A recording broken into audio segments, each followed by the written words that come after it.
ठीक उसी प्रकार हमारा माइंड सुपर पावरफुल है, लेकिन वो नेगेटिव डायरेक्शन में जा सकता है, पॉजिटिव डायरेक्शन में जा सकता है। जिस तरह हम घोड़े को लगाम से कंट्रोल करते हैं, वैसे ही माइंड को कैसे कंट्रोल करते हैं?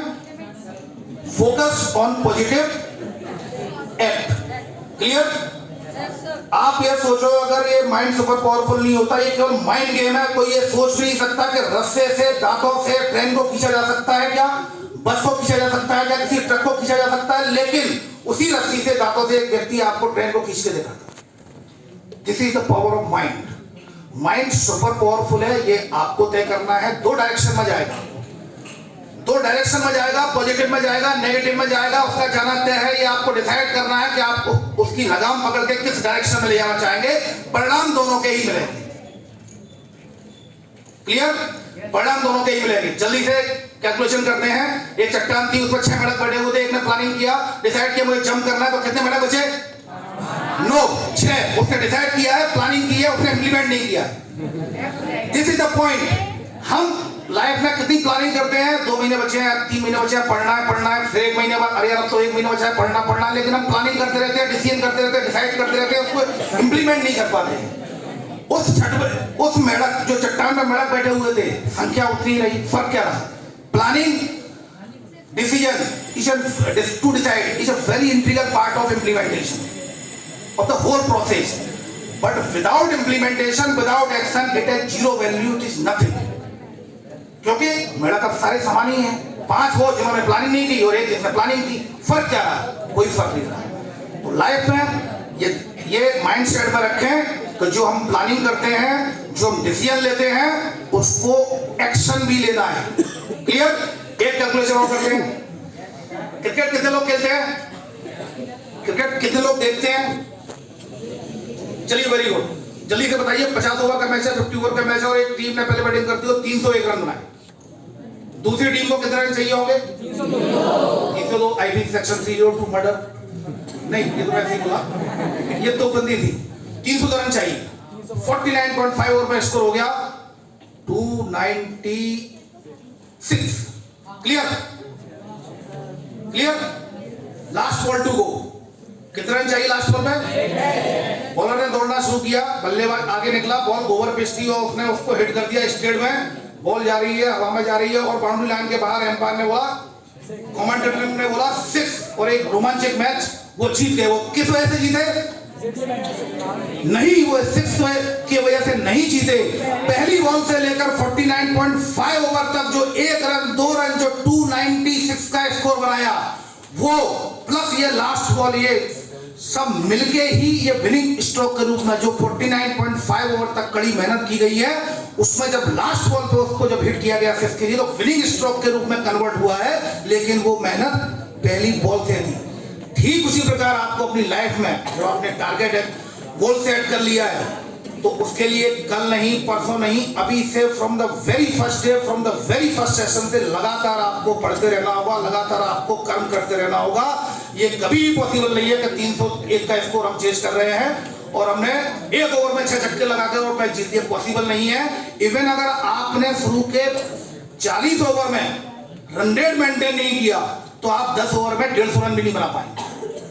आपको from the very first ball अपनी पर्सनैलिटी पे वैल्यू एड सतत करते रहना है। सफलता विनिंग स्ट्रोक के रूप में जरूर लास्ट बॉल पे मिलेगी, पर एक पहली बॉल से लेकर 49.5 ओवर तक आपको सतत परिश्रम और मेहनत करनी होगी। अपने टारगेट के लिए, अपने गोल के लिए लगातार चलते रहना पड़ेगा। अपनी पर्सनैलिटी में वैल्यू ऐड करना पड़ेगा। आप सोचते हैं कि 2 महीने पहले तैयारी करके हम स्कूल टॉप कर सकते हैं, बिल्कुल कर सकते हो। कंपटीशन नहीं निकाल सकते। कंपटीशन की एक बड़ी समस्या क्या है? आप चल रहे हो, ठीक है, जैसे आप रुक गए, तो रुकने का अर्थ आप समझते हो कंपटीशन में क्या होता है? रुकने का अर्थ, आप एक जगह खड़े हो तो रुकने का अर्थ रुकना नहीं होता, आप पीछे जा रहे हो, क्योंकि जो लोग मेहनत कर रहे हो वो आपसे आगे निकल रहे हैं, तो आप पीछे जा रहे हो। You are going to the competition. School में अगर इस क्लासरूम में अगर 300 स्टूडेंट्स हैं, 300 अगर 90% लेकर आ जाएंगे तो कोई बात नहीं है, 95% सभी लेके आ सकते हैं। लेकिन सोचो अगर इनमें से केवल 5 को सिलेक्ट होना है, 5 को नीट में डॉक्टर बनना है, मतलब उनको सिलेक्ट करना है, 5 नीट में निकालना है, तो क्या होगा? 295 will be out, 5 will be there. तो कंपटीशन में आपको लगातार मेहनत करनी होगी, अपने आप अपने वैल्यू ऐड करना होगा। आप शॉर्ट टर्म से एग्जाम्स तो निकाल सकते हो, शॉर्ट टर्म हार्डवर्क से आप कंपटीशन को नहीं निकाल सकते। क्लियर? अपनी एबिलिटी को पहचानना होगा। स्टूडेंट्स दो प्रकार के होते हैं, मैं आपको बताता हूं। स्टूडेंट्स कितने प्रकार के होते हैं? ना तो कोई इंटेलिजेंट होता, ना कोई मीडियोकर होता, ना कोई एवरेज होता। स्टूडेंट केवल दो ही प्रकार के होते हैं, जैसा कि मैंने समझा है अपनी पूरी लाइफ में। मैं अपनी लाइफ के बारे में कुछ बताऊंगा, साथ साथ ये आपको कंसेप्ट समझाता जाऊंगा। स्टूडेंट दो ही प्रकार के होते हैं, that is one is focused, second is unfocused. जो थ्रू आउट 12th तक अगर किसी ने 90% 95% लेके आया है तो वो इंटेलिजेंट नहीं है। उसके बारे में यह कहा जा सकता है throughout academic career she was sincere, discipline, hard work and laborious. इसका अर्थ यह नहीं है कि वो इंटेलिजेंट है, वो अपनी पूरी थ्रू आउट लाइफ फोकस रही है, मेहनत की है उसने, डिसिप्लिन रही है, सिंसियर रही है, लगातार उसने पढ़ाई की है। पहली बॉल से उसने 49.5 ओवर तक आई है, वो पहली बॉल से मेहनत कर रही है।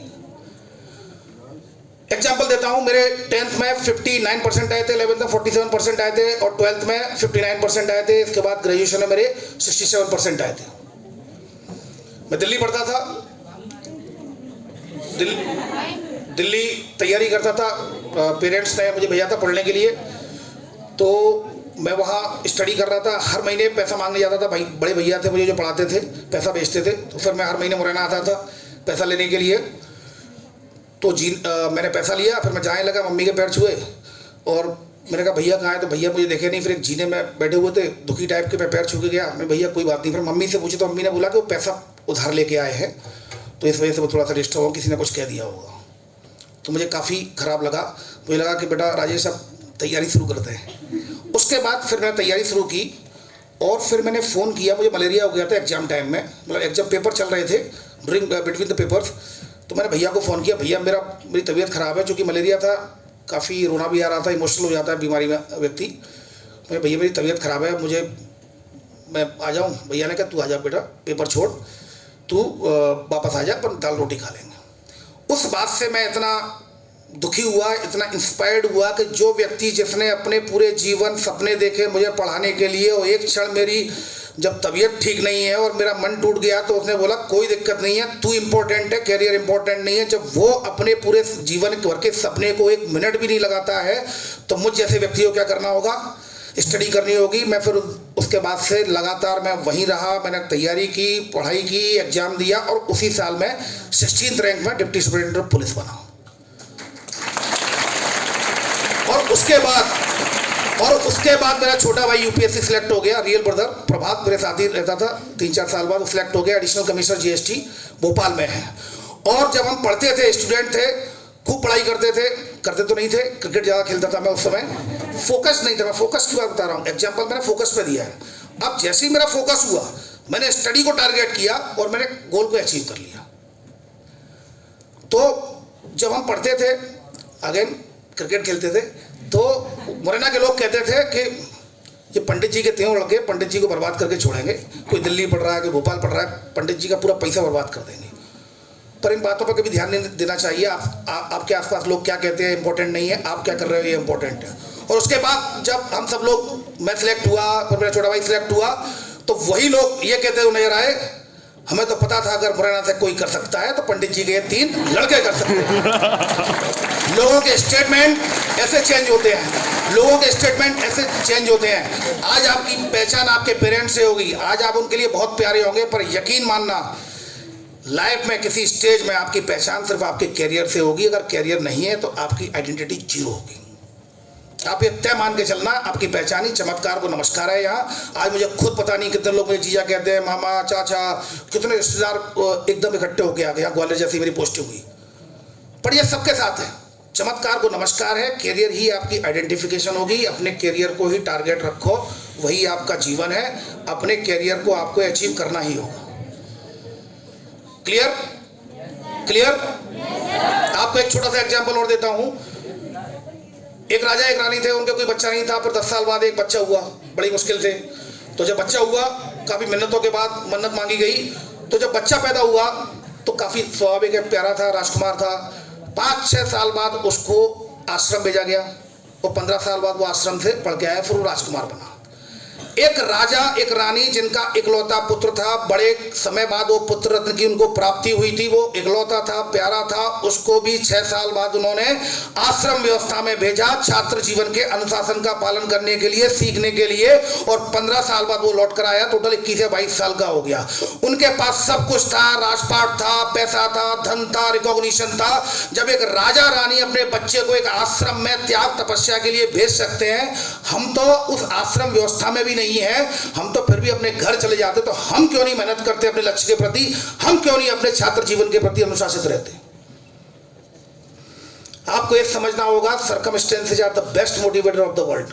आप अपने परिवार को देखें, स्वयं को देखें, उससे बेस्ट मोटिवेटर कोई नहीं होता। मुझे मोटिवेट कर पाए तो मेरी घर की परिस्थितियां मोटिवेट कर पाई।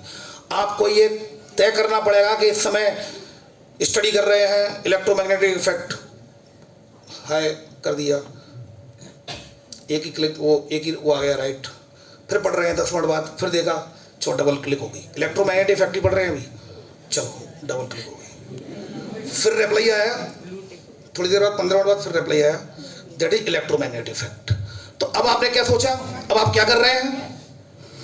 छात्र जीवन का एक अनुशासन होता है, उसके अपने नियम कायदे कानून होते हैं। केमिस्ट्री की लैंग्वेज से फिजिक्स को नहीं पढ़ा जा सकता, फिजिक्स की लैंग्वेज से जूलॉजी बॉटनी को नहीं पढ़ा जा सकता। हर सब्जेक्ट की अपनी एक टर्मिनोलॉजी होती है, सक्सेस की भी अपनी एक टर्मिनोलॉजी है।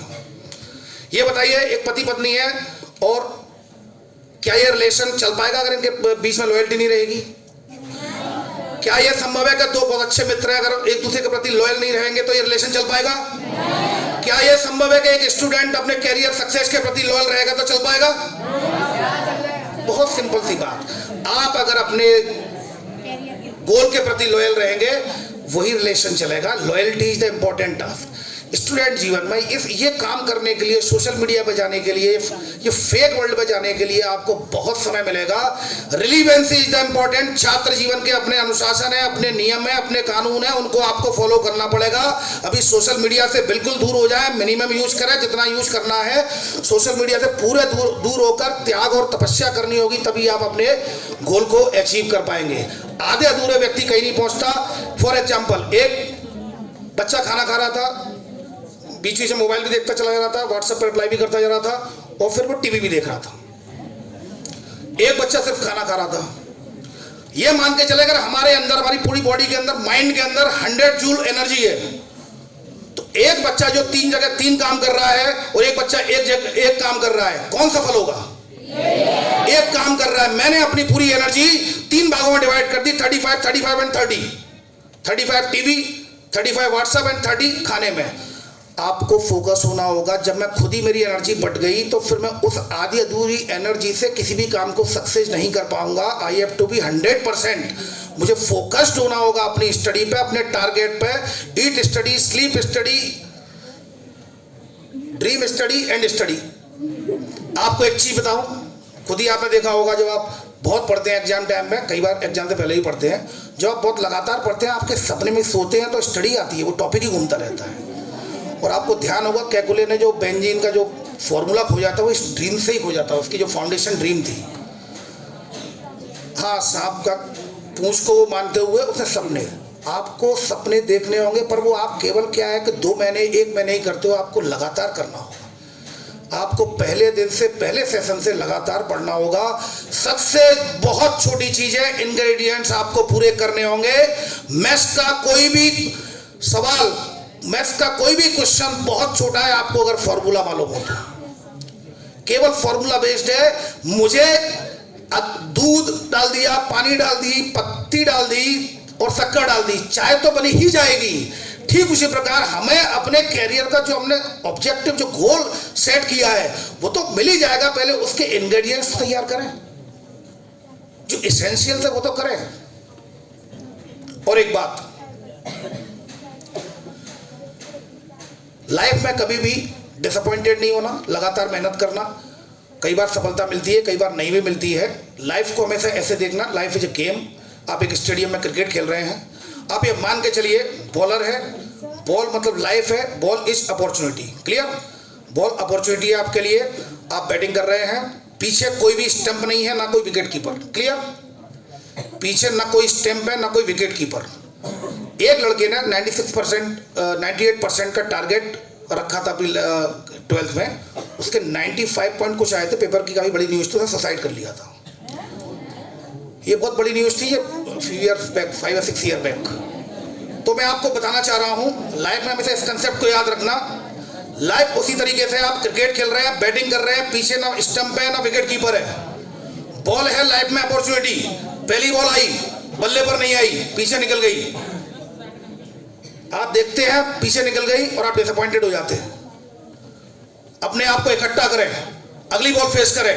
दूसरी बॉल खेली, निकल गई, आपको आउट होना ही नहीं है, स्टंप भी नहीं है पीछे। फिर आप डिसअपॉइंटेड हो जाते हैं। बिल्कुल नहीं हो, ना घबराए, फिर तैयार रहे। तीसरी बॉल भी निकल गई, चौथी बॉल भी निकल गई, आप बिल्कुल डिसअपॉइंट ना हो। आप पांचवी बॉल आई और आपने मारा सिक्सर और ये छक्का लग गया और आप जीत गए। आपका एक बॉल पे स्ट्राइक कर देंगे, आप जीत जाएंगे। शर्त यह है, उस ग्राउंड को नहीं छोड़ना होगा। अगर ग्राउंड छोड़ दिया तो फिर आपको उस ग्राउंड में बने रहना होगा। अपॉर्चुनिटी तो आ ही जाएगी, अगर मैं मेहनत करूंगा, कर्म करूंगा तो मुझे मिलेगी। मेरी बॉल तो आएगी और जो मेरी बॉल आएगी उसमें मैं छक्का मारूंगा। इसलिए कभी भी डिसअपॉइंटेड मत होना, लगातार मेहनत करना। परिणाम आपका टेस्ट होते हैं और बेहतर करूंगा। परिणाम इस बार ठीक नहीं आया, घर जाकर अगर थोड़ा सा भी आपको लगता हो, घर जाकर ये 3 चीज जरूर लिखना कागज में। व्हाट आर मेरे स्ट्रॉन्ग पॉइंट्स कौन से हैं, स्ट्रॉन्ग पॉइंट लिखना। फिर लिखना वीक पॉइंट कौन से हैं। स्ट्रॉन्ग पॉइंट तो स्ट्रॉन्ग की जा सकते हैं, वीक पॉइंट को हम एवरेज कर सकते हैं। तो वीक पॉइंट, अगर मैं फुटबॉल नहीं खेल पाता हूं तो फिर बहुत ज्यादा मुझे मेहनत करनी पड़ेगी, तो वीक पॉइंट को हम एवरेज तक ला सकते हैं। और थर्ड लिखना मिस्टेक्स, मेरी गलतियां क्या रही जिसमें मुझे ये परिणाम नहीं मिल पाए, वो मिस्टेक जरूर लिखना। और मिस्टेक 100% रेक्टिफाई की जा सकती है।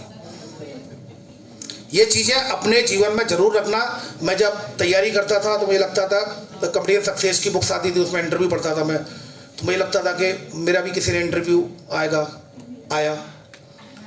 फिर उसके बाद मुझे लगता था कि बाड़े पे, मतलब कोई ऐसे बीच चौराहे पे वर्दी पहन के मैं गाना गाऊं, क्योंकि वर्दी में गा नहीं सकते, डिसिप्लिन में होता है। तभी वो आज़ादी का अमृत महोत्सव 75 हुआ था, तो सेंट्रल से डायरेक्शन आ गई कि सभी लोग नुक्कड़ सभा करें, वो ये करें। तो फिर मैंने महाराज बाड़े पे गाने गाए, जो अगर आपने देखा होगा वीडियो, 2 गाने गाए थे मैंने, वो मेरी वो ड्रीम पूरा हुआ।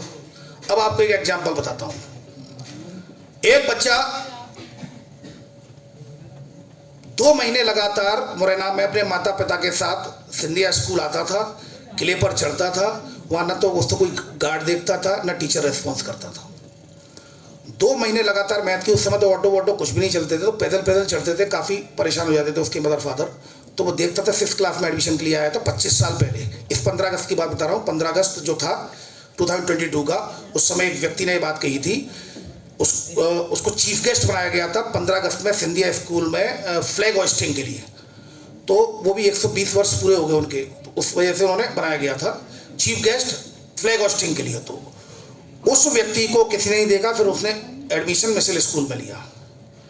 ये बात मैंने वहां खड़े होकर 15 अगस्त को सिंधिया स्कूल पर कही थी कि मुझे जब चीफ गेस्ट बनाया गया था फ्लैग होस्टिंग के लिए, कि वो एक समय 25 साल पहले वो था कि उस बच्चे ने 2 महीने कड़ी मेहनत करके मदर फादर के साथ आके परेशान हुआ, ना गार्ड देखता था, ना टीचर रेस्पॉन्स देते थे, उसका एडमिशन नहीं हुआ। और आज ये दिन वही है, गार्ड से लेकर प्रिंसिपल सर तक और स्टूडेंट से लेकर सारे टीचर्स तक सभी लोग मुझको देख रहे हैं। मैं वही लड़का हूं, राजेश टंडोतिया, जो एडमिशन नहीं ले पाया था। और ये सौभाग्य तो इस चीफ गेस्ट बनने का सौभाग्य तो उस स्कूल में पढ़े हुए व्यक्ति को भी बड़ी मुश्किल से मिलता है, और मुझे तो एडमिशन ही नहीं हुआ था। What I am trying to say, हम जीवन में जो सोचते हैं वो हमें अचीव होता है, हम सब प्राप्त कर सकते हैं। एक ही चीज़ है, लॉयल्टी नहीं रहेगी, चाहे वो करियर के प्रति हो, चाहे फ्रेंड के प्रति हो, चाहे हस्बैंड वाइफ की हो, चाहे पेरेंट्स के प्रति हो। लॉयल्टी इंपॉर्टेंट है। अपने लिए ऑनेस्ट होना होगा, डिसिप्लिन होना होगा, रिलीवेंसी को याद रखना।